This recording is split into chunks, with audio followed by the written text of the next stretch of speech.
चलिए बेटे, आज की क्लास को कंटिन्यू करते हैं। आज की क्लास में हम लोग एक न्यू टॉपिक के साथ हमारी क्लास स्टार्ट करने जा रहे हैं। एक न्यू टॉपिक आपके अकाउंटेंसी में, जैसा कि आप लोगों को पता है अकाउंटेंसी में पार्टनरशिप का जो कंसेप्ट है ये मैं आप लोगों के साथ डिस्कस कर रहा हूं। पार्टनरशिप अकाउंट्स ये वाला टॉपिक हम लोग अपनी क्लासेस में रेगुलर कंटिन्यू बेसिस पर डिस्कस करते आ रहे हैं। और रिसेंटली मैंने आप लोगों को एक टॉपिक जो अभी कंप्लीट करवाया है उसका नाम है बेटे पार्टनरशिप फंडामेंटल्स। पार्टनरशिप फंडामेंटल्स का जो टॉपिक हमने डिस्कस किया उसके बाद एक नया टॉपिक अब मैं आप लोगों के साथ डिस्कस करूंगा। जैसा कि आपको पार्टनरशिप फंडामेंटल जब मैंने स्टार्ट करवाया था तो आपको याद होगा आपकी नोटबुक में मैंने पार्टनरशिप फंडामेंटल्स के बाद ये बताया था कि पार्टनरशिप को मैं 3 सेगमेंट में डिवाइड करने वाला था। अगर आप देखेंगे, मैं आपको एक बात बिल्कुल सिंपल बता दूं, पार्टनरशिप का जो पहला सेगमेंट है उसका नाम है बेटे फंडामेंटल ऑफ पार्टनरशिप। आप आज की क्लास को बिल्कुल बढ़िया तरीके से समझ लो। आज की क्लास में बेस है आने वाले कुछ चैप्टर्स का, तो आज की क्लास को बहुत ही अच्छे लेवल पर आप लोगों को पढ़ के चलना है। देखो, मैंने जब स्टार्ट किया मैंने बोला पार्टनरशिप में सबसे पहला काम आप लोगों का क्या था। मैंने प्रीवियस क्लास में पार्टनरशिप फंडामेंटल्स आप लोगों के साथ डिस्कस किया। फंडामेंटल्स ऑफ पार्टनरशिप ये वाला टॉपिक मैंने आप लोगों के साथ अच्छी क्लासेस करके इसको कंप्लीट किया है। सारे डाउट्स हमने उस क्लास में डिस्कस कर लिए थे, सारे इलस्ट्रेशंस, प्रैक्टिकल क्वेश्चंस सब कुछ हमने वहां कंप्लीट कर लिया। अब हम लोग डिस्कस करने वाले हैं अगला सेगमेंट जिसका नाम है रिकंस्ट्रक्शन। इस टॉपिक का नाम बनेगा रिकंस्ट्रक्शन ऑफ पार्टनरशिप। बेटा, इस टॉपिक का नाम बनेगा रिकंस्ट्रक्शन ऑफ पार्टनरशिप। इस टॉपिक का नाम बनेगा रिकंस्ट्रक्शन ऑफ पार्टनरशिप। बेटे, रिकंस्ट्रक्शन ऑफ पार्टनरशिप जो ये कंसेप्ट है मैं आपको याद करा दूं, यहां हम लोग 3 बातें, 3 टॉपिक, 3 चैप्टर इसमें डिस्कस करेंगे। पहला जो चैप्टर है वो इसमें आएगा change in profit sharing ratio.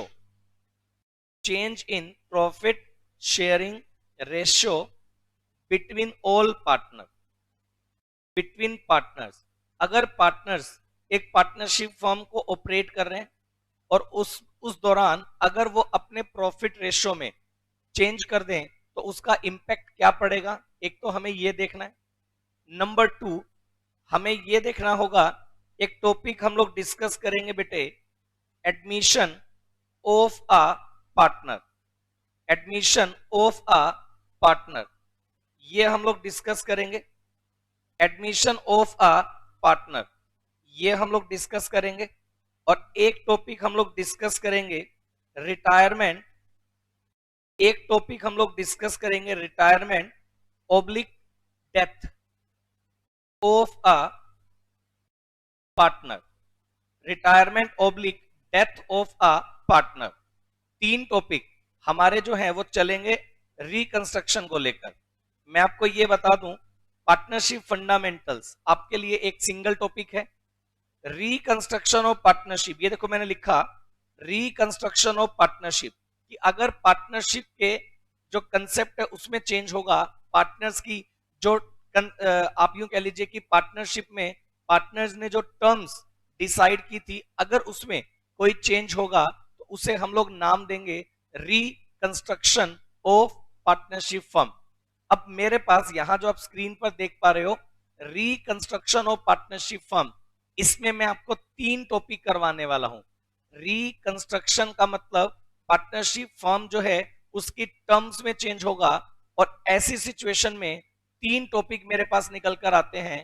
पहला टॉपिक है change in profit sharing ratio between partners, कि अगर पार्टनर्स के प्रॉफिट शेयरिंग रेशियो में चेंज होगा तब हम लोग क्या करेंगे। नंबर 2, एडमिशन ऑफ पार्टनर, अगर पार्टनरशिप फर्म में एक पार्टनर का एडमिशन होगा तब हम लोग क्या करेंगे। और एक टॉपिक आएगा retirement oblique death of a partner, कि अगर पार्टनरशिप फर्म में एक पार्टनर या तो रिटायरमेंट ले ले या उसका किसी रीजन से अगर उसकी डेथ हो गई तो डेथ के बाद या रिटायरमेंट के बाद अकाउंटिंग कैसे होगी, ये हम लोग डिस्कस करेंगे। सही बात है।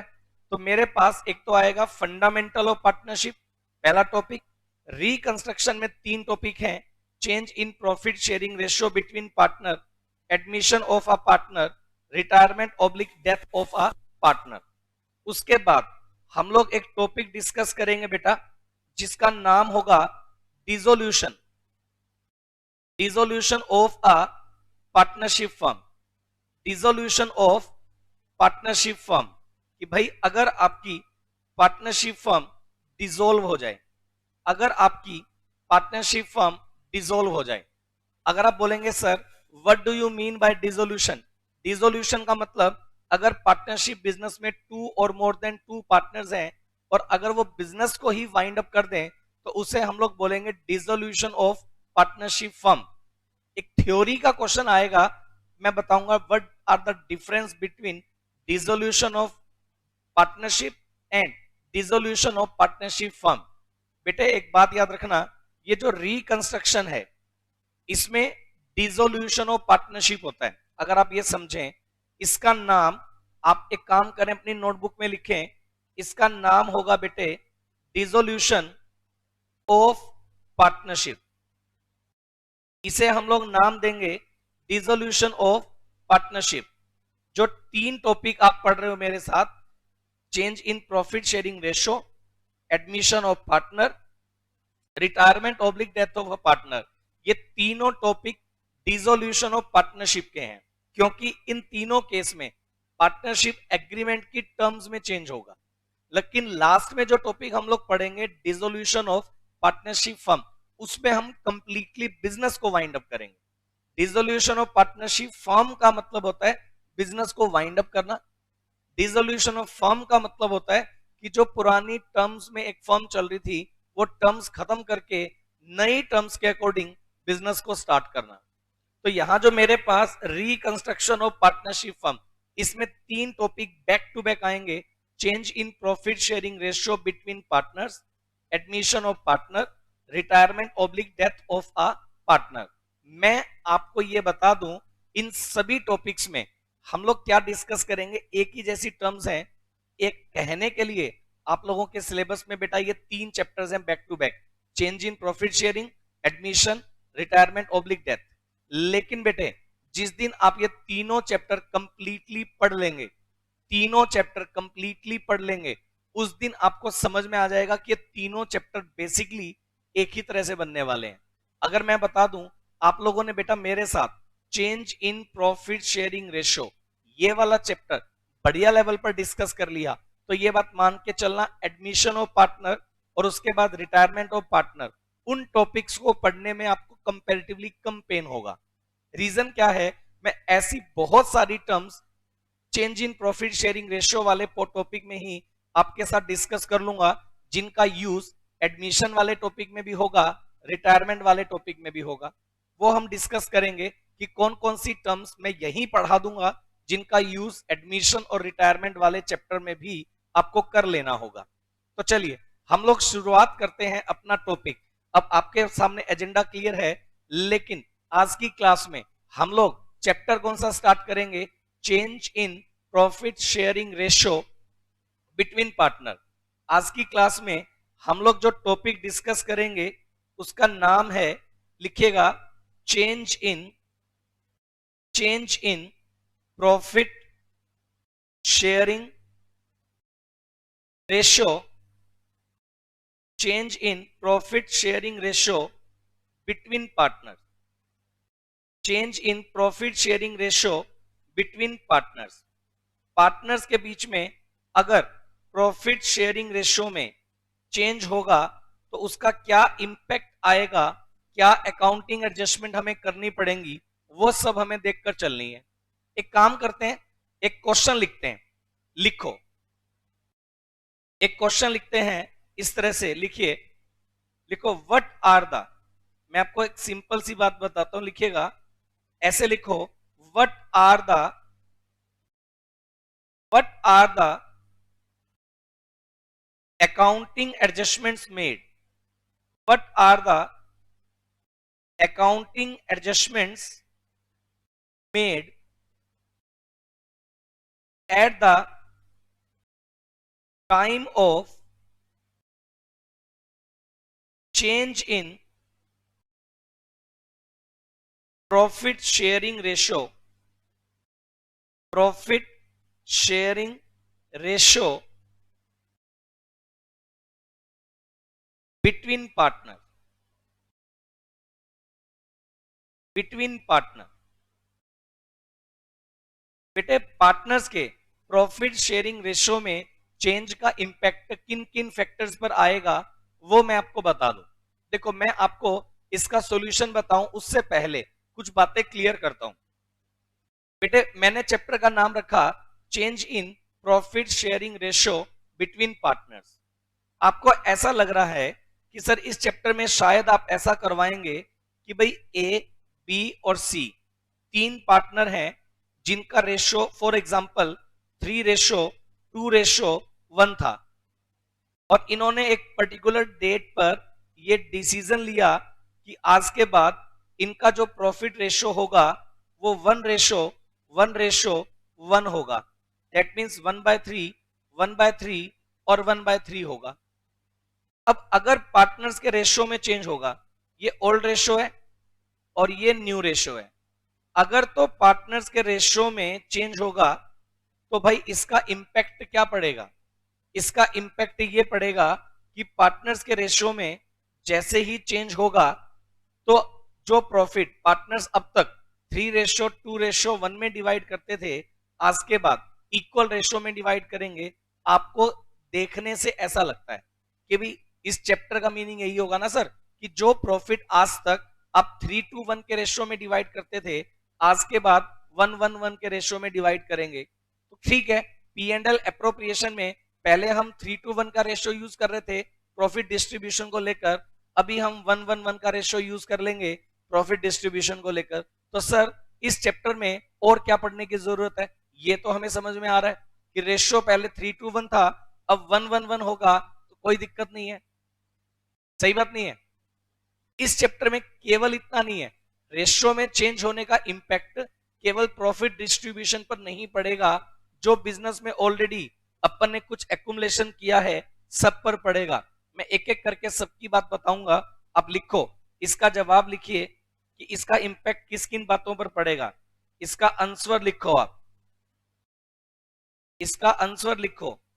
What are the accounting adjustment made at the time of change in profit sharing ratio? Number 1, आपका अगर पार्टनर्स का बेटे प्रॉफिट शेयरिंग रेशियो अगर होगा चेंज, तो उस चेंज होने का इंपैक्ट किन किन बातों पर पड़ेगा? फर्स्ट ऑफ ऑल आपको बेटा कैलकुलेट करना पड़ेगा, फाइंड आउट द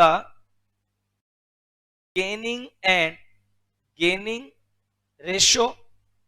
गेनिंग ऐसा लिखो, गेनिंग रेशियो मत लिखो, find out the gaining and sacrifice between all partners. हमें ये देखना पड़ेगा, फर्स्ट ऑफ ऑल हमें ये देखना पड़ेगा कि जब पार्टनर्स के रेशियो में चेंज हुआ तो रेशियो में चेंज होने से किस पार्टनर ने किया गेन और किस पार्टनर को करना पड़ा सेक्रीफाई। फर्स्ट ऑफ ऑल हमें ये देखना पड़ेगा कि अगर पार्टनर्स के रेशियो में चेंज होगा तो किस पार्टनर को हुआ है गेन और किस पार्टनर को करना पड़ा सेक्रीफाई। फर्स्ट ऑफ ऑल हमें यह देखना पड़ेगा। सही बात है, नंबर 1। नंबर टू जब बेटा पार्टनर्स के रेशियो में चेंज होगा, नंबर 2 इंपैक्ट क्या पड़ेगा लिखिएगा, अकाउंटिंग। फिर हमें नंबर 2 पर क्या करना पड़ेगा, accounting valuation of goodwill. Accounting valuation of goodwill, हमें गुडविल का वैल्यूएशन करना पड़ेगा and accounting treatment for goodwill and accounting treatment for goodwill. Accounting treatment for goodwill, एक तो हमें गुडविल का अकाउंटिंग वैल्यूएशन करना पड़ेगा और अकाउंटिंग वैल्यूएशन करने के बाद हम उसका अकाउंटिंग ट्रीटमेंट भी करेंगे। प्रैक्टिकली मैं आपको यूज करके दिखाऊंगा, टेंशन लेने की जरूरत नहीं है। अभी तो एक बार मैं कंसेप्ट लिखवा दूं कि किन किन बातों पर इंपैक्ट आएगा, फिर मैं उनकी वैल्यूएशन भी सिखाऊंगा, क्या इंपैक्ट आएगा लॉजिकली बिल्कुल आपको क्लियर करके दिखाऊंगा। बेटा मजा आ जाएगा, आपको टेंशन लेने की जरूरत नहीं है। मेरी क्लास में सबसे पहले आपको कंसेप्ट सीखने को मिलने वाला है, ये बात आप मान के चलो। मैं सिर्फ क्वेश्चन आंसर फॉर्मेट पर काम नहीं करूंगा। फर्स्ट ऑफ ऑल मैं आपको ये बताऊंगा इस क्वेश्चन को बनाने के पीछे ऑथर का एजेंडा क्या है। उसके बाद हम लोग उस कंसेप्ट को सीखेंगे, और जब कंसेप्ट आपके माइंड में क्लियर हो गया उसके बाद हम लोग बात करेंगे उससे रिलेटेड प्रैक्टिस क्वेश्चंस की। सही बात है? तो एक बार एक काम करके लिखो आप, मैं फिर आपको बताऊंगा कहां कहां क्या क्या इंपैक्ट आएगा। तो first of all find out the gaining ratio and sacrifice ratio. Number two, accounting valuation of goodwill and accounting treatment for goodwill. हमें गुडविल का अकाउंटिंग वैल्यूएशन करना पड़ेगा और हमें गुडविल का अकाउंटिंग ट्रीटमेंट भी करना पड़ेगा। नंबर थ्री, लिखते चलो, accounting treatment for accounting treatment for accounting treatment for reserves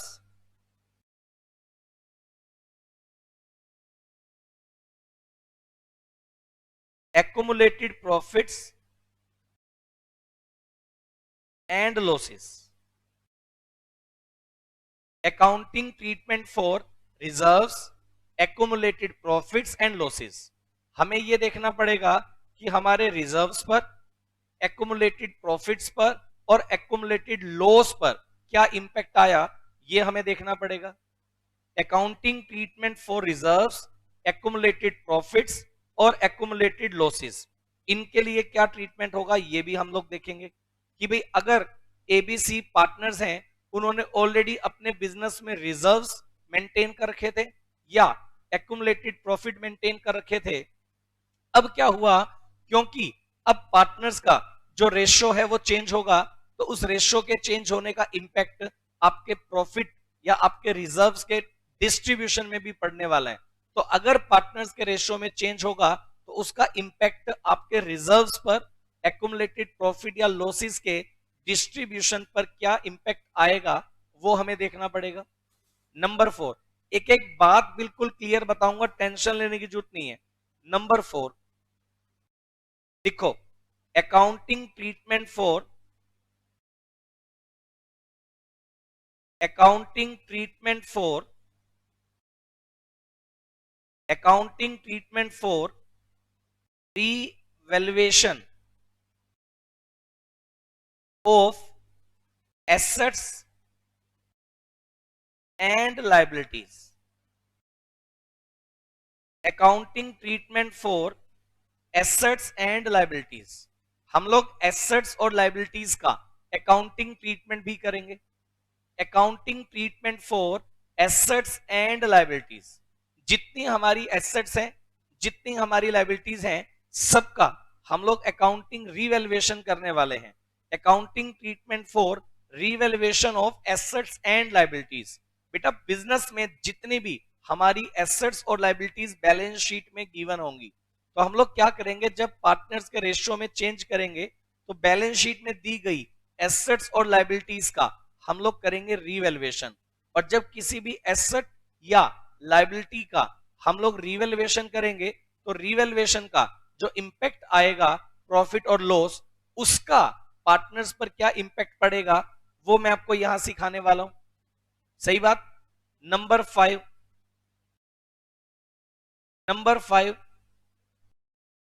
accounting treatment, accounting adjustment लिखो आप इसको, accounting adjustment for final adjustment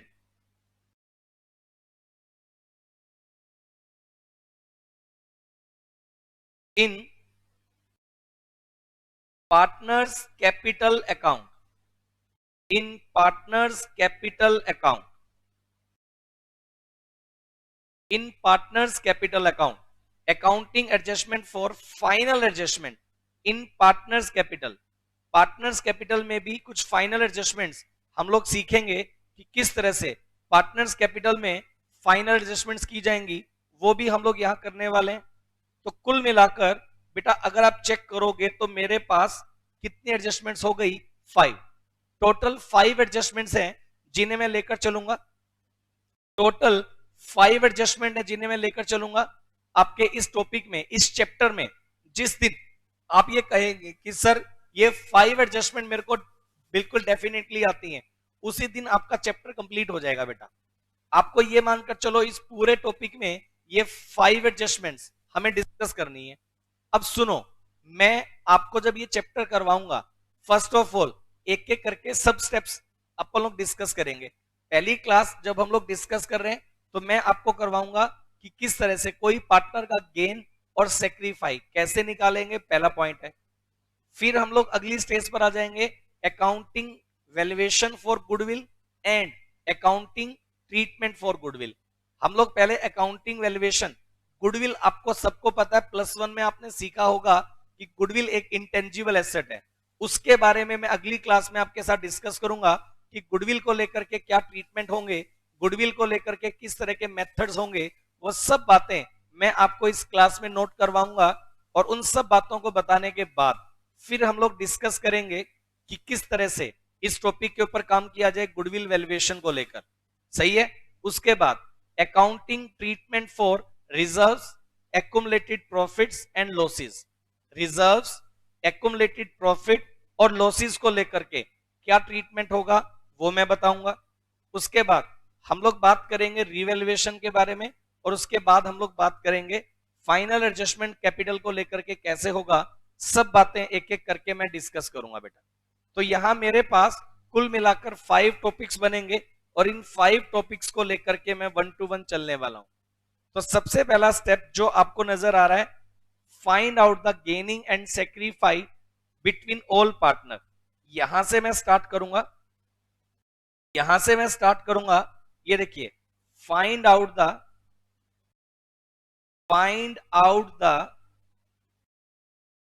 gaining and sacrifice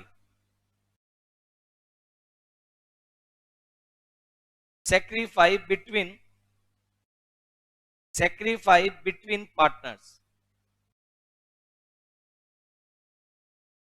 find out the gaining and sacrifice between partners. Partners में किस तरह से gaining और sacrifice calculate होगा ये मैं आपको बताने वाला हूं।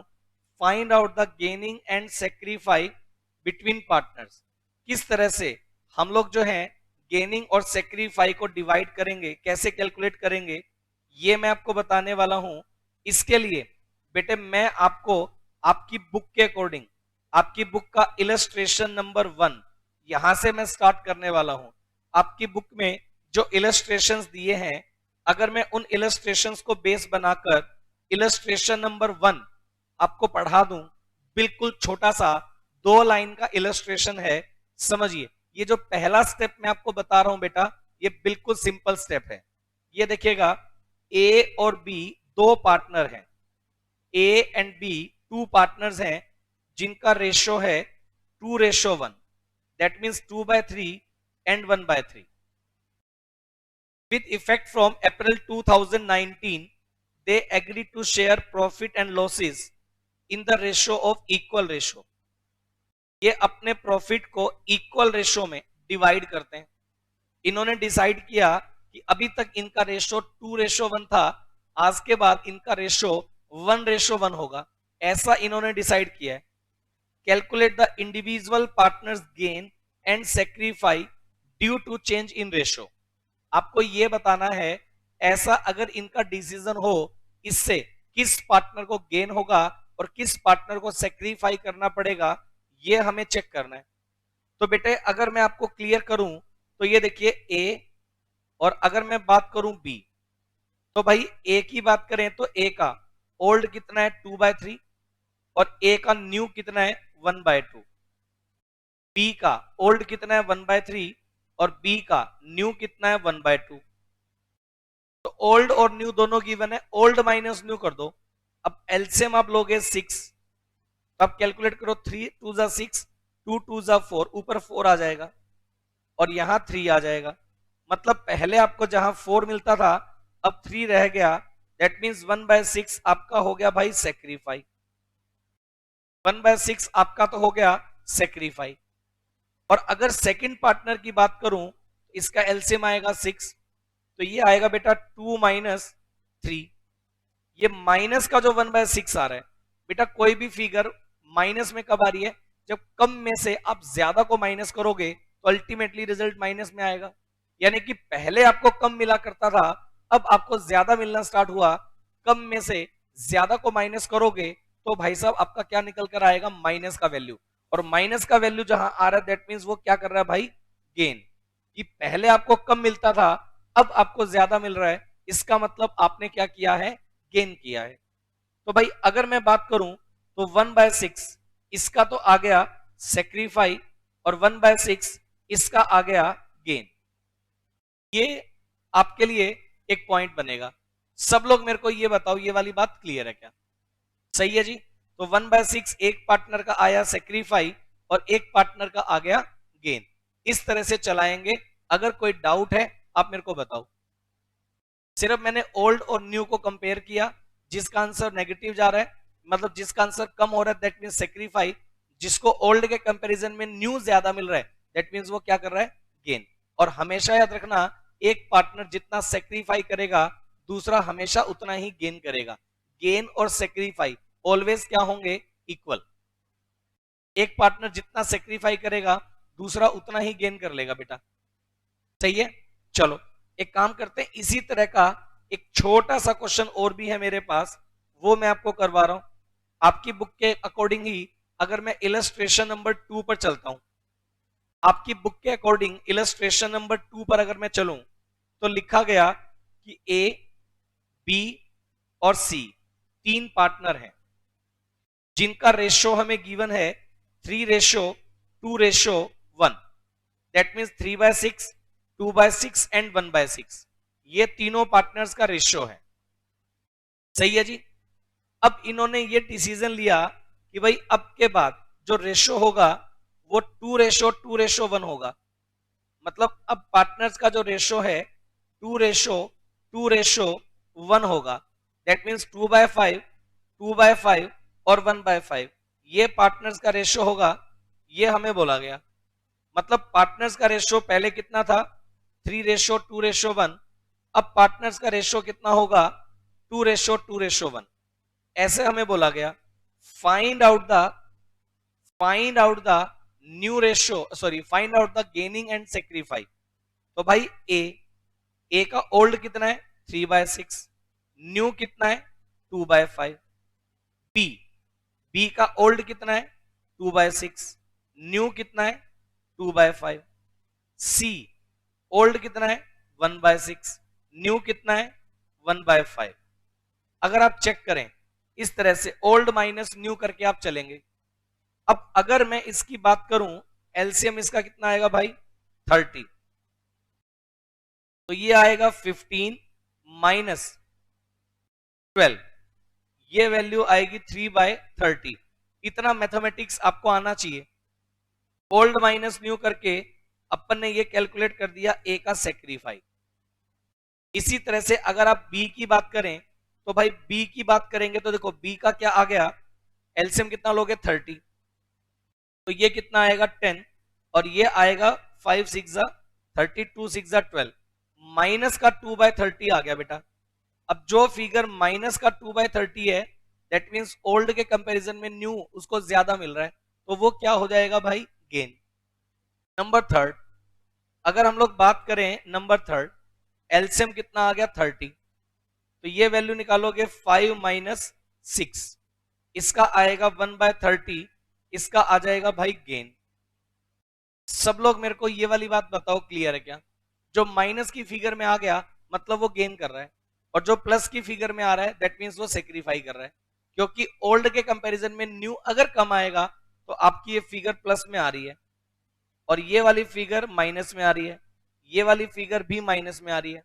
तो जो माइनस में आ रही है वो मतलब गेन कर रहा है, और जो प्लस में आ रही है दैट मींस वो सेक्रीफाई कर रहा है। समझ गए आप मेरी बात? क्यों? क्योंकि आपको ओल्ड के कंपैरिजन में न्यू अगर कम मिलेगा तो फिगर सिंपल सी बात है, और अगर ओल्ड के कंपैरिजन में न्यू ज्यादा मिलेगा तो आप माइनस की फिगर शो कर रहे हो।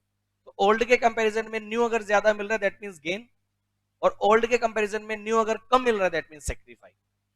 सब लोग मेरे को ये वाली बात बताओ, ये वाली बात क्लियर है क्या? तो स्टेप नंबर 1 मेरा जो है, क्या है step number 1? Find out the new ratio, sorry find out the sacrifice and gaining of all partners. आपकी बुक में गेनिंग और सेक्रीफाई को लेकर ये दो ही क्वेश्चन है सिर्फ। सब लोग पहले मेरे को ये बताओ, ये क्लियर है क्या? सही है ना? किस तरह से आपको पार्टनर्स का गेनिंग और सेक्रीफाई निकालना पड़ा ये मैंने बता दिया। अब अगर मैं वापस से आपकी बुक के अकॉर्डिंग चलूं, आपके जो मैंने नोट करवाया टॉपिक उसके अकॉर्डिंग चलूं, तो पहला स्टेप था find out the gaining and sacrifice between all partner, ये मैंने कर दिया। Number 2 accounting valuation of goodwill, अगला काम है गुडविल का अकाउंटिंग वैल्यूएशन करने का। अब कैसे करेंगे अकाउंटिंग वैल्यूएशन? देखो दो चीजें आएंगी। अब पहला आएगा अकाउंटिंग वैल्यूएशन ऑफ गुडविल, जब वैल्यूएशन सिखा दूंगा फिर बताऊंगा अकाउंटिंग ट्रीटमेंट ऑफ गुडविल। तो फर्स्ट ऑफ ऑल जो स्टेप नंबर 2 आपके लिए है वो है जी अकाउंटिंग, लिखो सब लोग, accounting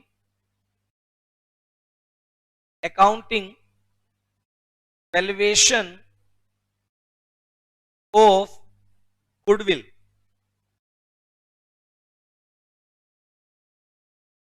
accounting valuation of goodwill. अब आपको बेटे गुडविल का अकाउंटिंग वैल्यूएशन जो है वो करना पड़ेगा। मतलब ये बेटा आप सबको पता है कि गुडविल जो है वो क्या है, एक इंटेंजिबल एसेट है। गुडविल जो है वो इंटेंजिबल एसेट है। पहली बात लिख लें सब लोग, गुडविल क्या है बेटे? गुडविल जो है वो एक इंटेंजिबल एसेट है। गुडविल जो है वो एक इंटेंजिबल एसेट है जो कि बिजनेसमैन के ओनर्स की वजह, ऑनेस्टी की वजह से बिजनेस ने जनरेट की है। अगर मैं बात करूं तो आप सबसे पहले लिखेगा कि गुडविल क्या चीज है। मैं थोड़ा सा गुडविल के बारे में बता दूंगा तो ज्यादा आपके लिए फायदेमंद रहेगा। लिखेगा कुछ थोड़ी सी बातें, factors affecting valuation of goodwill, लिखेगा एक पॉइंट, छोटा सा पॉइंट है, factors affecting the value of goodwill. कौन कौन से फैक्टर्स हैं जो गुडविल की वैल्यू को अफेक्ट करते हैं? बेसिकली मैं जो चीज कहने वाला हूं वो क्या, आपको मैंने बोला गुडविल क्या है भाई? इंटेंजिबल एसेट है। अब जैसे जैसे आप बिजनेस चलाओगे वैसे वैसे आपके बिजनेस की गुडविल की वैल्यू बनेगी। अगर आप ऑनेस्टी से बिजनेस ऑपरेट करते हो तो ये बात मानकर चलो कि भाई आपका बिजनेस जैसे जैसे आगे बढ़ेगा वैसे वैसे आपके बिजनेस की गुडविल जनरेट होगी। अब क्या होता है बेटा, जैसे जैसे टाइम टू टाइम आप बिजनेस को ऑपरेट करेंगे और मार्केट में आपके बिजनेस की एक बढ़िया रेपुटेशन बन गई जिसे आपने वर्ड नाम दिया गुडविल, तो भाई गुडविल की भी अमाउंट वैल्यू निकलेगी, गुडविल का भी हम लोग वैल्यूएशन करेंगे। मतलब ये देखो, मैं अगर आपको एक बात बोलूं, आप एक बिजनेस करते हो और आपके बिजनेस की मार्केट में एक बहुत अच्छी रेपुटेशन है, सही है, और आपने अपने बिजनेस को ऑपरेट करने के लिए मान लीजिए 2 करोड़ का इन्वेस्टमेंट किया हुआ है, 2 करोड़ रुपए आपने बिजनेस में इन्वेस्ट करके हैं और आपने बिजनेस को पिछले कई सालों से बहुत ऑनेस्टी से चलाया और आज आपके बिजनेस का कैपिटल एम्प्लॉयड 2 करोड़ है और आपका बिजनेस बढ़िया चल रहा है।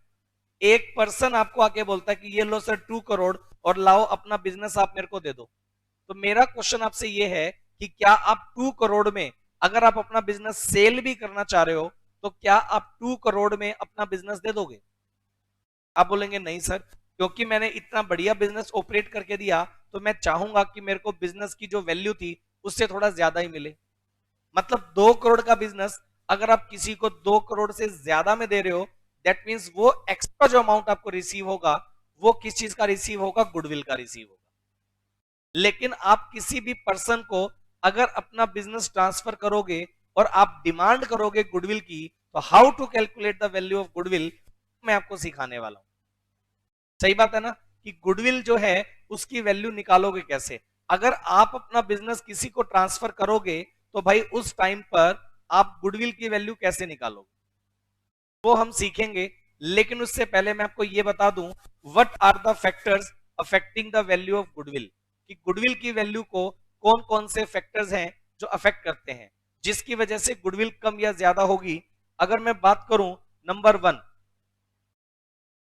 Favourable location of goodwill. मैं बुक से देख देख के ही पॉइंट लिख रहा हूं, लिखिएगा फेवरेबल लोकेशन। मैं आपको इनका मीनिंग क्लियर कर दूंगा। Favourable location of business, favourable location of business. मैं कुछ चीजें आपके माइंड में फर्स्ट ऑफ ऑल क्लियर कर दूंगा तो आपके लिए ज्यादा बढ़िया रहेगा बेटा।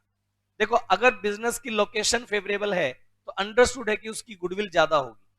मतलब ये, देखो, अगर आपके बिजनेस की जो गुड्स कस्टमर जहां परचेज करने जाएगा, अगर आपका बिजनेस कस्टमर की रीच में है तो आपकी गुडविल ज्यादा होगी। अब देखो एक बात सोचिए, मान लीजिए आपको मैं एक एग्जांपल देता हूं। हमारे एरिया में मान लीजिए जो मैकडी ओपन हुआ, मैकडी जो है out of state, out of city, लगभग आउट ऑफ सिटी एरिया में ओपन है। अब एक बात बताओ, आउट ऑफ सिटी एरिया में जाने के लिए कस्टमर को इतना दूर जाना पड़ रहा है, तो भाई उस जैसे उसकी जो गुडविल है वो बेसिकली, अगर मैं बात करूं, कस्टमर्स का फुटफॉल कम है। लेकिन हार्ट ऑफ द सिटी में जितने भी बिजनेस हैं, जहां कस्टमर की रीच अच्छी है, तो वहां उस बिजनेस की लोकेशन की वजह से उस बिजनेस की गुडविल भी बढ़िया होगी। दैट मीन्स, अगर मैं एक सिंपल सी बात करूं, बिजनेस की लोकेशन अगर कस्टमर की रीच में है तो उस बिजनेस की गुडविल ऑलवेज क्या होगी, हाई होगी। और अगर कस्टमर की रीच में नहीं है तो उसकी गुडविल क्या होगी, कम होगी। अब ऐसे एरिया जो आपसे दूर पड़ते हैं, जहां जाना आपके लिए कम पॉसिबल होता है, तो आप वहां जाने के से क्या करते हैं, उसको वहां से गुड्स खरीदने की बजाय आप उस इजी लोकेशन पर जाने की कोशिश करते हैं जहां आप इजीली जा सकते हैं। तो बेसिकली अगर मैं बात करूं, अगर हम लोग बात करें, लोकेशन ऑफ बिजनेस मैटर करेगा। अगर बिजनेस का लोकेशन फेवरेबल टू कस्टमर है तो आप ये बात मानकर चलो, बिजनेस की गुडविल भी कंपैरेटिवली ज्यादा होगी। सही है ना। इसीलिए कोई भी बिजनेस जब ओपन होता है तो एक लोकेशन देखकर ओपन होता है कि कहां इस बिजनेस को ऑपरेट किया जाए ताकि ज्यादा से ज्यादा कस्टमर्स का फुलफिल हो। तो अगर बिजनेस की लोकेशन कस्टमर की फेवरेबल है तो ये बात मानकर चलेगा कि गुडविल की वैल्यू भी वहां हाई होगी। नंबर 2, लिखेगा एफिशिएंसी ऑफ मैनेजमेंट, लिखेगा efficiency of management, efficiency of management. आप बोलेंगे सर एफिशिएंसी ऑफ मैनेजमेंट ये गुडविल को इंपैक्ट कैसे करेगा। देखिए, अगर आपके बिजनेस का मैनेजमेंट स्ट्रांग है और आप कस्टमर को जो सर्विसेज देने वाले हैं वो बेस्ट सर्विस देते हैं, तो ये बात मानकर चलो कि आपके बिजनेस की गुडविल बढ़िया होगी। आप कई बार ऐसे शोरूम्स पर जाते हैं जहां आपको अच्छी सर्विस मिलती है तो आप अगेन एंड अगेन वहां जाएंगे। लेकिन अगर किसी शोरूम ने, किसी शॉपकीपर ने, किसी बिजनेस ने आपके साथ बिहेव ठीक नहीं किया, ये बात मानकर चलो आप क्या कसम खा लेते हो कि भाई कुछ भी हो जाए इसके पास दोबारा नहीं जाऊंगा। तो प्रैक्टिकली क्या है, जो बिजनेस का मैनेजमेंट है अगर वो कस्टमर को सेटिस्फाई करता है तो उस बिजनेस की गुडविल भी कंपैरेटिवली क्या होगी, हाई होगी। सही है। चलिए, उसके बाद मैं आपको जो सिलेक्टेड टॉपिक, सिलेक्टेड वर्ड करवा रहा हूं, एक वर्ड मेरे पास है nature of goods, nature of goods. मैं कुछ सिलेक्टेड पॉइंट्स ही बता रहा हूं जो कि आपके माइंड में सेट करने मेरे को। Nature of goods, nature of goods क्या, कि भाई अगर बिजनेस के जो गुड्स आप यूज करते हैं, जो बिजनेस का, जिस गुड्स का आप बिजनेस करते हैं, अगर तो वो गुड्स डेली रूटीन में बिजनेस में यूज होनी है, आप सॉरी डेली रूटीन में आपकी लाइफ में यूज होनी है, तो भाई साहब आपके लिए उस बिजनेस की गुडविल जो है वो ज्यादा होगी। लेकिन अगर कोई भी गुड्स कंपैरेटिवली कम यूज होनी है तो उसकी गुडविल भी कम होती है। मैं बड़ा एक सिंपल सा एग्जांपल देता हूं। एक बात बता दो, आपको अपने घर में एक सोफा सेट परचेज करना है, कौन सी कंपनी का लेकर आओगे, बता सकते हो? नहीं ना। क्यों? क्योंकि आपने अपनी लाइफ में कितनी बार सोफा सेट परचेज किए होंगे। लेकिन अगर मैं बोलूं कि आपको एक टूथपेस्ट परचेज करना है तो आप 10 ब्रांड के नाम अभी भी गिना दोगे कि सर ये भी होता है, ये भी है, ये भी है। क्यों? क्योंकि वो डेली रूटीन में यूज होने वाली गुड्स है। तो जो डेली रूटीन में यूज होने वाली गुड्स है उनकी कंपैरेटिवली गुडविल भी क्या होगी बेटा, ज्यादा होगी, और जो डेली रूटीन में कम यूज होने वाली गुड्स हैं उनकी गुडविल भी क्या होगी, कम होगी। सही बात है। चलो नंबर 4 लिखो। नंबर 4, अगर मैं बात करूं अदर फैक्टर इसमें दिए हुए हैं, अगर मैं बात करूं रिस्क इन्वॉल्व, मैं जो सिंपल वर्ड्स हैं, सिंपल पॉइंट है वो बता रहा हूं। रिस्क इन्वॉल्व, भाई अगर बिजनेस में देखो, अगर प्रैक्टिकली बात करें, जहां रिस्क ज्यादा होगा उसकी गुडविल जो है कंपैरेटिवली क्या होगी भाई, कम होगी। If there is a more risk involve in the business the value of goodwill will be less. अगर बिजनेस करने में आपका रिस्क ज्यादा है तो ये बात मानकर चलेगा कि उस बिजनेस की गुडविल कंपैरेटिवली क्या होगी, कम। उसके लिए पैसा लगाना कोई सोचेगा नहीं जल्दी से, क्योंकि जितना ज्यादा हाई रिस्क है, आप ये बात मानकर चलिए, उतना ही लोग उस बिजनेस को ना करने के लिए सोचेंगे। और अगर मैं बात करूं trend in the profit, trend in the profit, अगर ट्रेंड ऑफ प्रॉफिट, जो बिजनेस आप कर रहे हो, अगर आपको लगता है कि इन फ्यूचर इसमें प्रॉफिट्स कम हो जाएंगे, मतलब आज तो ठीक है बट आने वाले फ्यूचर में इसमें प्रॉफिट कम हो सकते हैं, तो भाई ऐसी सिचुएशन में उस बिजनेस की गुडविल भी कंपैरेटिवली क्या होगी भाई, कम होगी। जिसमें प्रॉफिट मार्जिन इन फ्यूचर बढ़ने के चांस है उसकी गुडविल ज्यादा होगी, जिसमें चांस कम है तो उसकी गुडविल क्या होगी, कम। मैंने कुछ फैक्टर्स बताए हैं जो गुडविल की वैल्यू को इफेक्ट करते हैं, जो कि गुडविल की वैल्यू को अप या डाउन कर देंगे। लेकिन इन सब बातों के अलावा हमारा जो टॉपिक है वो है मेथड्स को लेकर। एक बात बता दूं, अगली जो क्लास होगी, अभी तो मैंने बेसिक करवाया, अगली जो क्लास होगी उसमें मैं गुडविल का अकाउंटिंग वैल्यूएशन यहां मैं लिख के छोड़ देता हूं, और अगली क्लास में हम इसको ट्रीट करेंगे। यहां मैं लिख के छोड़ देता हूं अकाउंटिंग वैल्यूएशन ऑफ गुडविल, यहां मैं लिख के छोड़ देता हूं अकाउंटिंग वैल्यूएशन ऑफ गुडविल, यहां मैं लिख के छोड़ देता हूं। अगली क्लास जब मैं करूंगा तो बेटा इसमें गुडविल की वैल्यूएशन करने के कौन कौन से मेथड्स हैं, किस तरह से गुडविल का वैल्यूएशन किया जाएगा, कैसे उन मेथड को यूज करके मॉनेटरी वैल्यू निकालेंगे, वो सब हम लोग नेक्स्ट क्लास से डिस्कस करेंगे। अगली क्लास में प्रैक्टिकली मैं बताऊंगा कि गुडविल की वैल्यूएशन कैसे होगी। अगली कुछ क्लासेस में हम लोग गुडविल की वैल्यूएशन को लेकर उसके मेथड्स, उनसे रिलेटेड प्रैक्टिकल क्वेश्चंस, वो सब डिस्कस करेंगे। इन सब बातों को डिस्कस करने के बाद फिर हम लोग उसके अकाउंटिंग ट्रीटमेंट पर आएंगे। फिर मैं आपको अगला स्टेप रिजर्व्स के बारे में बताऊंगा, फिर मैं रिवैल्यूएशन के बारे में बताऊंगा, फिर इन सब पॉइंट्स को असेंबल करके एक स्टैंडर्ड क्वेश्चन में किस तरह से एप्लीकेबल करना है, वो सब बातें हम लोग टाइम टू टाइम इस क्लास को लेकर के डिस्कस करेंगे। तो बैक टू बैक आप मेरे साथ लगे रहें, हर एक टॉपिक को पढ़ने में मैं बढ़िया लेवल पर कोशिश कर रहा हूं। हर एक वो बात जो आपकी क्लास में डिस्कस होनी चाहिए, सब बातें मैं इस क्लास में लेकर चलने वाला हूं। आज के लिए इतना पढ़ते हैं, अगली क्लास में फिर बने रहेंगे अगले टॉपिक के साथ। आज के लिए इतना ही, थैंक यू सो मच।